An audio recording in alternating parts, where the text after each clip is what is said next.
let's take another look at the BaoFeng UV-21R. This time, we'll go a little deeper.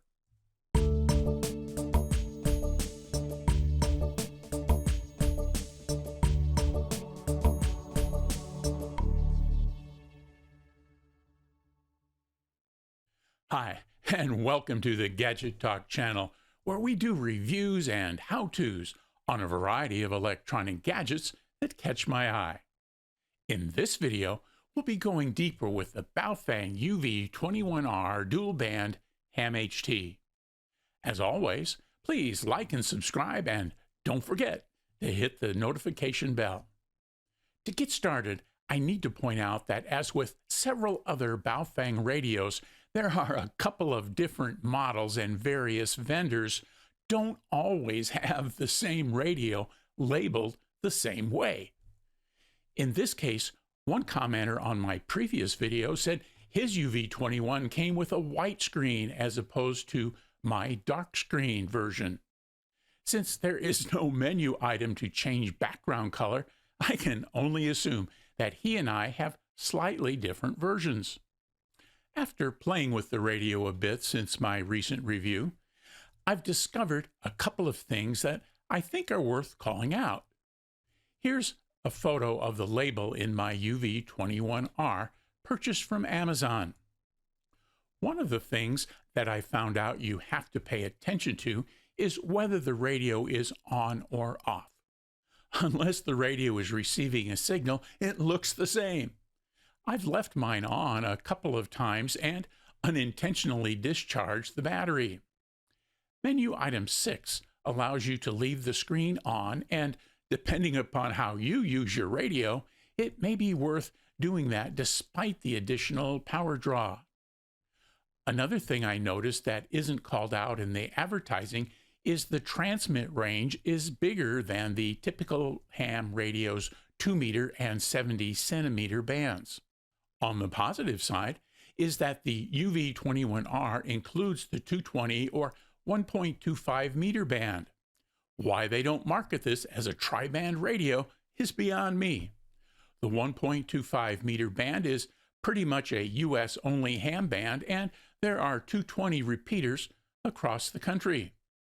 They are not very popular, which means that if you and a couple of buddies use them, you'll find them fairly uncongested. As I'll show you in a minute, the power output on 1.25 meters is very respectable. On my previous review of the BaoFeng UV-21R, I mentioned the power output that I got, but let's take a look at it here, and we're going to add that 220 band in that I didn't mention in the other review. So I've got the radio connected to the MFJ874. I'm broadcasting into a dummy load, and I've got the knob set to the 5-watt range, as this is advertised as a 5-watt radio. So let's start with the VHF, and we're on high power in VHF. Bottom arc on the meter. So we've got about 4.5 watts for a 5-watt radio, not bad. Let's change to low power. Here's low. And it's reading about 3.1 watts on low power in the VHF band. So let's take a look at what we have in the UHF band on high power. Got about 3.5 watts on high power on the UHF band. Here's low power on the UHF band. We've got just over 1 watt, 1.1 watts of power on low settings on UHF. Now let's go up to the 220 band and see what we have there. So in the 1.25 meter band on high power, here's what we have. About 4.4, almost 4.5 watts on high power on 220. And in low power, we've got about 3.2 watts on low power in the 220 band. So that's really pretty good. I've had other tri-band radios, and the 220 band is often pretty low, and this one is very respectable. So that's power outputs for the UV-21R in each of those 3 bands. This radio also comes with 2 antennas. One is the typical rubber ducky, and the other is a 15-inch long flexible antenna. I decided to do some SWR tests on the two antennas after discovering that 1.25 meter transmit capability. Hey, just a quick break to let you know that you can support the Gadget Talk channel by using Buy Me a Coffee. It's a crowdsourcing platform where viewers can make one-time donations or become members of the Gadget Talk community. Your support helps provide resources to purchase some of the items reviewed on the channel. I'll put a link in the description below this video. Now, back to our topic. Normally, you wouldn't expect dual-band rubber duck to do well in 220 megahertz range, and that was certainly the case here. In fact, the short antenna that comes with the UV-21R was marginal at best. I compared it to a couple of other BaoFeng antennas, and they were all pretty much about the same. I'll show you a chart in a minute. The long orange antenna tested considerably better using a little Surecom SW33 Plus SWR meter. It was even respectable in the 220 megahertz range. Then I dug out a Triband antenna from Luiton that I found on Amazon a while back. Again, using the Surecom meter, that Triband antenna did the best overall.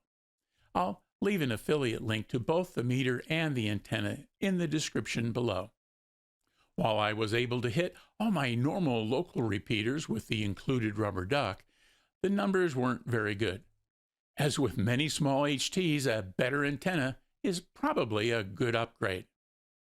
The other thing related to transmit frequency coverage is that it will transmit on GMRS frequencies. As you probably know, non-FCC certified radios are not allowed to transmit on GMRS frequencies, and this radio is not Part 95 certified. A GMRS radio can be had for about $30, so spend the money and follow the rules. Okay, so let's take a look at the SWR readings on the three antennas I mentioned earlier. You can decide for yourself if you want to make an upgrade in the antenna department. Well, I hope you found this deeper dive helpful in better understanding the UV-21R's capabilities. Join me over here to take a look at my best of 2023 budget-priced ham HT video, which includes the UV-21R. Again, don't forget to subscribe and hit the thumbs up button. Thanks for watching, and 73.